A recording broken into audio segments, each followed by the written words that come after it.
सहारनपुर पहुंचे सपा सुप्रीमो अखिलेश यादव, जमकर साधा राज्य और केंद्र सरकार पर निशाना। रविवार को समाजवादी पार्टी के मुखिया और पूर्व मुख्यमंत्री अखिलेश यादव सहारनपुर पहुंचे, जहां वह समाजवादी पार्टी के नेताओं के पारिवारिक मांगलिक कार्यक्रमों में शामिल हुए। इस दौरान सपा सुप्रीमो अखिलेश यादव पूर्व राज्य मंत्री शगुफ्ता खान की तबीयत जानने भी उनके आवास पर गए, जहां युवा नेता साहिल खान और पूर्व चेयरमैन खालिद खान ने गर्मजोशी के साथ अखिलेश यादव का स्वागत किया। इस दौरान समाजवादी पार्टी के मुखिया अखिलेश यादव ने केंद्र और राज्य सरकार पर जमकर निशाना साधते हुए कहा कि make in India, digital India जैसे बड़े बड़े नारे लगाने के साथ साथ कई इन्वेस्टमेंट मीटिंग, डिफेंस एक्सपो और समिट के बावजूद उम्मीद के मुताबिक नतीजे ज़मीन पर नहीं दिखे हैं। महंगाई बढ़ती जा रही है, रोजगार के मौके कम हैं और भारत को दुनिया भर में अपनी जगह बनाने के लिए अभी भी दूसरे देशों पर निर्भर रहना पड़ रहा है। जब से अमेरिका ने टैरिफ लगाए हैं, हमारी इंडस्ट्री और हमारे बिजनेस लगभग रुक गए हैं और रुपया डॉलर के मुकाबले 30 रुपये तक गिर गया है। सपा सुप्रीमो अखिलेश यादव ने SIR के मुद्दे पर भी सरकार को जमकर घेरा। देखिए, सहारनपुर में ये अच्छा है कि कई बार कई शादियों में मुझे आने का मौका मिला और ज़्यादा आने की जिम्मेदारी इनकी बनती है। सबसे पहले इन्होंने बुलाया मुझे, उसके बाद से तो लगातार कार्यक्रमों में मुझे आने का मौका मिलता है। सहारनपुर वैसे तो बिल्कुल उत्तराखंड से लगा हुआ हमारा जिला है। एक समय पे उत्तराखंड भी यूपी का ही हिस्सा था। सहारनपुर यहाँ की जनता ने पिछली बार भी गठबंधन की मदद की और हमें पूरा भरोसा है आने वाले समय में समाजवादी पार्टी की सरकार बने, गठबंधन और मजबूत हो, उस दिशा में सहारनपुर की जनता मदद करेगी। जिन परिस्थितियों में, जिन हालातों में आज हमारा देश है, हम अपना पूरा बाजार दूसरों को दे रहे हैं। ये पहली बार देखने को मिल रहा है कि जहां बड़े नारे तो दिए गए, make in India, digital India, stand up India, तमाम ऐसे नारे दिए गए, इन्वेस्टमेंट की मीटें हुई, डिफेंस एक्सपो हुआ, इन्वेस्टमेंट मीट हुई, लेकिन जो सच्चाई जमीन पे आनी चाहिए थी वो नहीं आ पाई। और उसका परिणाम ये है कि जहां महंगाई बढ़ रही है, महंगाई लगातार बढ़ती चली जा रही है, नौकरी रोजगार है नहीं और हमें दुनिया में अपने आप को खड़ा करने के लिए दूसरे देशों का सहारा लेना पड़ रहा है। जब से अमेरिका ने टैरिफ लगाया है, हमारा उद्योग, हमारा कारोबार रुक सा गया है और रुपया गिरते गिरते गिरते 90 रुपए पे पहुंच गया है डॉलर के मुकाबले। अब वही लोग जो ये कहते थे कि रुपए के गिरने से सरकार गिरती है या और तरह की बात करते थे, आज सोचिए हमारा रुपया 90 रुपए पे पहुंच गया डॉलर के मुकाबले। अगर डॉलर महंगा होता जा रहा है, 90 रुपए का हो गया, तो सोचो कितना बड़ा संकट है अर्थव्यवस्था के ऊपर। और तब जब टैरिफ लग गया है, जो पैकेज अनाउंस किया है वो पैकेज नहीं मिला किसी को। महंगाई बढ़ती चली जा रही, बेरोजगारी बढ़ती चली जा रही, इसका कोई जवाब नहीं है।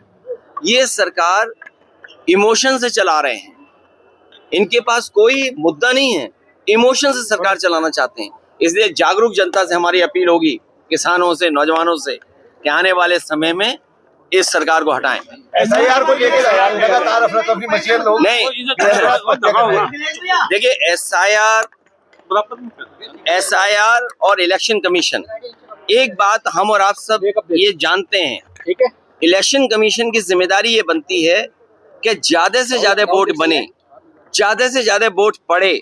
लेकिन इधर SIR के बहाने हम देख रहे हैं कि बीजेपी के लोग ये कोशिश कर रहे हैं और एडमिनिस्ट्रेशन से मिल करके कि वोट ज्यादा से ज्यादा काटा जाए और वोट बढ़ाने का जहां काम होना चाहिए इलेक्शन कमीशन से, वहीं वोट काटने का हो रहा है और बहुत उलझा हुई व्यवस्था बनाई है। फॉर्म्स हैं, BLO फॉर्म्स नहीं भर पा रहे हैं, BLO को जो ट्रेनिंग मिलनी चाहिए थे वो ट्रेनिंग नहीं मिली, BLO जितने पर्याप्त होने चाहिए थे हर गली गांव में जाते और फॉर्म बांटते, वो भी नहीं हुआ। जनता कागज ढूंढ रही है, भटक रही है, परेशान हुई। लेकिन उसके बावजूद भी मैं बधाई देना चाहता हूं जनता को कि जिन्होंने SIR में जो फॉर्म बटा या ऑनलाइन रजिस्ट्रेशन किया है और अभी भी बड़े पैमाने पर लोगों के वोट काटे जा रहे हैं। मान लीजिए उदाहरण के लिए उदाहरण के लिए सरकार ने ही ये कहा है कि 3.5 करोड़ यहाँ से लेबर सबसे ज्यादा दूसरे प्रदेशों में गई है। अब 3.5 करोड़ अगर गए हैं तो उनके कितने वोट बने होंगे? और हमारे यूपी के लोग दुनिया के दूसरे हिस्सों में भी हैं, यूपी के लोग महाराष्ट्र में भी हैं, गुजरात में भी हैं, अन्य प्रदेशों में भी, हरियाणा में भी हैं। तो बड़े पैमाने पर वोट काटने की साजिश है, बल्कि वोट बनाने का काम होना चाहिए था। एसआईआर वोट काटने का है। और आपको देख लेना, जिस समय फाइनल वोटर लिस्ट बन करके आएगी, बड़े पैमाने पर लोगों के वोट काटे जाएंगे। और देखिए, एसआईआर को बहुत सिंपल बनाना चाहिए था। आधार पर हम जितने लोग खड़े हैं सबके आधार बने हुए हैं। आधार को ये मानक नहीं मान रहे हैं। आधार में जो डॉक्यूमेंटेशन की है, जो रिकॉर्ड तैयार किया, वो आखिरकार क्यों किया है? हमारे फिंगरप्रिंट्स हैं आधार में, हमारी आई का प्रिंट है आधार में, हमारा अकाउंट खोलने में आधार है, पासपोर्ट खोलने में आधार है, रजिस्ट्री कराने में आधार है, बैंक अकाउंट में आधार है, एडमिशन में आधार है, हर जगह आधार है, किसी भी सरकारी स्कीम के लिए आधार है। लेकिन आधार को इन्होंने खत्म कर दिया। सोचिए आप, तो एक साजिश है कि नहीं है? देखिए, घोसी पहले भी जीते थे, फिर भी जीतेंगे। हमारा एक साथी इंडिगो के बारे में पूछ रहा है। देखिए, इंडिगो पे सरकार का दबाव इसलिए नहीं है कि इंडिगो वालों से इन्होंने इलेक्टोरल बॉन्ड लिए थे। अगर आप इलेक्टोरल बॉन्ड ले लोगे, जैसे कभी कभी हम लोग मजाक में आप लोगों को भी छेड़ते हैं, कह देते हैं कि जिसका दाना उसका गाना, तो अगर आप इलेक्टोरल बॉन्ड ले लेंगे और जो उन्हें तैयारी करनी चाहिए थी पर्याप्त समय मिला, यही एक एग्जाम्पल है जो कैपिटलिस्ट हावी होने हैं सरकार पर। ये एक पहला उदाहरण मिला है कि पूंजीवादी लोग सरकार पर हावी हैं और सरकार पे रास्ता ही नहीं है। सरकार रास्ता क्या निकाल रही है? कफ सिरप को लेके कहूंगा कि ये बीजेपी की सरकार में जो कफ सिरप बट रहा है वो आप लोग खांसी हो तो मत लेना। और इनका बुलडोजर तो हमेशा तैयार रहता है। सहारनपुर में ही बुलडोजर चला कि नहीं चला कहीं? अच्छा, बच गया यहाँ पर। जो बुलडोजर से डराते थे, ये कफ सिरप में क्यों डर गए?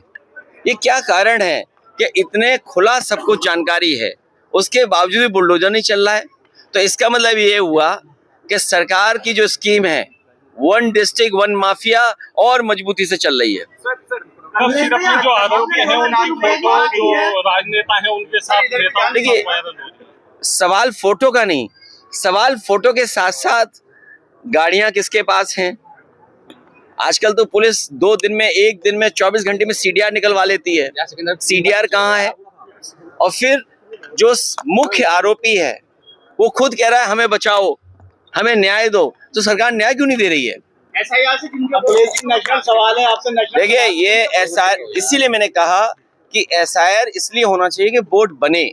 इलेक्शन कमीशन की जिम्मेदारी बनती है कि कोई वोट न छूटे, लेकिन ये एक्सरसाइज अलग हो रही है जिसमें वोट काटने की एक्सरसाइज बड़ी हो रही है।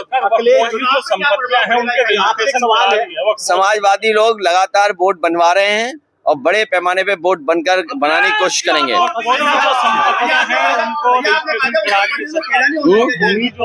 नहीं, देखिए, जो वक्फ प्रॉपर्टीज का रजिस्ट्रेशन का पोर्टल था, सरकार ने जानबूझ करके धीरे किया, बंद किया, जिससे कि सब रजिस्ट्रेशन न करा पाए। पश्चिम बंगाल में क्या देखें? पश्चिम बंगाल में बाबरी मस्जिद का निर्माण, पश्चिम बंगाल में ममता बनर्जी जी मुख्यमंत्री हैं और आगे भी बनेंगी। उत्तर प्रदेश में खेला हो रहा है, मस्जिद पे क्या कहेंगे? मस्जिद का निर्माण हो रहा है। देखिए, जब आप इमोशन से खेलते हैं, आप बीजेपी इमोशन पे सरकार चला रही है, इमोशन से काम कर रही है, तो दूसरा पक्ष भी यही बात उठा रहा है। आपने कहा था कि देश को संविधान से चलना चाहिए। ये संविधान हमें न्याय दिलाता है, संविधान हमें हक दिलाता है, संविधान हमें एक रास्ता दिखाता है कि सब लोग मिलके कैसे आगे चलें, सबके साथ न्याय करता है संविधान। संविधान हमारी संजीवनी है और बाबा साहब भीमराव अम्बेडकर जी का दिया हुआ संविधान यही हमारे देश को खुशहाली की तरफ ले जाएगा। इसीलिए इंक्लूसिव पॉलिटिक्स होनी चाहिए, सबको साथ लेकर के। इसीलिए समाजवादी पार्टी डिवीजन की पॉलिटिक्स नहीं करती है, विजन की पॉलिटिक्स करती है कि विजन हो कि हम प्रदेश को कैसे आगे बढ़ाएंगे। अखिलेश जी आपने कहा था कि SIR का ठेका नहीं होने दिया जाएगा। कौन कह रहा है ये? पहले अपने किसी की कुर्सी उखाड़ के फेंक के दिखाओ। अखिलेश जी जो कोई कुर्सी किसी की उखाड़ नहीं फेंक पा रहा है, यार बात समझ गए होगे आप लोग। सहारनपुर नगर निगम में क्यों ऐसे सवाल पूछते हैं इनके बारे में? नगर निगम में एक प्रकरण हुआ है, एक मेयर ने एक बाबू को गिरवान पकड़ के बाहर फेंका है। ये फ्रस्ट्रेट हैं बीजेपी वाले। ये पता नहीं क्या हो गया बीजेपी वालों को। जब से महंगाई का सवाल पूछो उनसे या सफाई का पूछो, अभी सेस को लेकर के लोकसभा में बहस हो रही थी।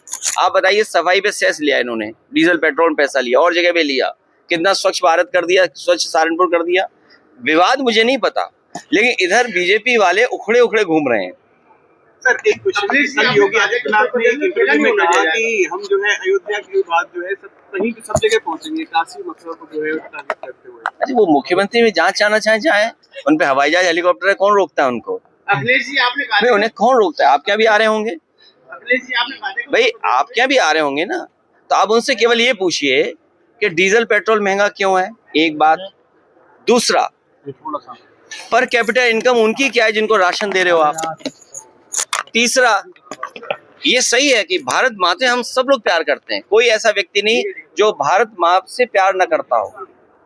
हमारे भारत की जमीन का क्षेत्रफल क्या है भाई? भारत की जमीन का क्षेत्रफल तो हमें जानना चाहिए ना। यहाँ पे तमाम घटनाएं होंगी, जो मेड़ कट जाए, खेत की 1 इंच जमीन भी इधर उधर हो जाए, भाइयों में झगड़ा जमीन को लेकर हो जाता है, परिवार में झगड़ा हो जाता है।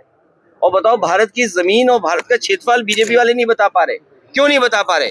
क्योंकि 2014 के बाद और आज तक भारत का क्षेत्रफल कम हुआ है। सर क्या उत्तर प्रदेश में SIR का खेला हो रहा है? आपने कहा था नहीं होने दिया जाएगा खेला यहाँ। कोई नहीं हो रहा, हमारे लोगों ने बोर्ड बनवा लिया है और बनवाएंगे। और अब बीजेपी वाले परेशान हैं। हम तो कहेंगे बीजेपी वालों क्या है, नोएडा में, गाजियाबाद में जो ऊंची ऊंची बिल्डिंगें हैं, उनका दोबारा SIR होना चाहिए। सर यहाँ पे ना 31 येलो साइड येलो एक विशेष सड़क से हटा दिए गए, ये कारण क्या है? वो विशेष सड़क कितनी, इसलिए क्या कारण होता है? नशा उपलब्ध होता है। हटा दिए गए तो आराम करें, नहीं तो कई BLO की जान चली गई। और ये सरकार तो जाति के आधार पर फैसला लेती है, धर्म के आधार पर फैसला लेती है। अखिलेश भैया, मनोज तिवारी ने कहा है कि डॉलर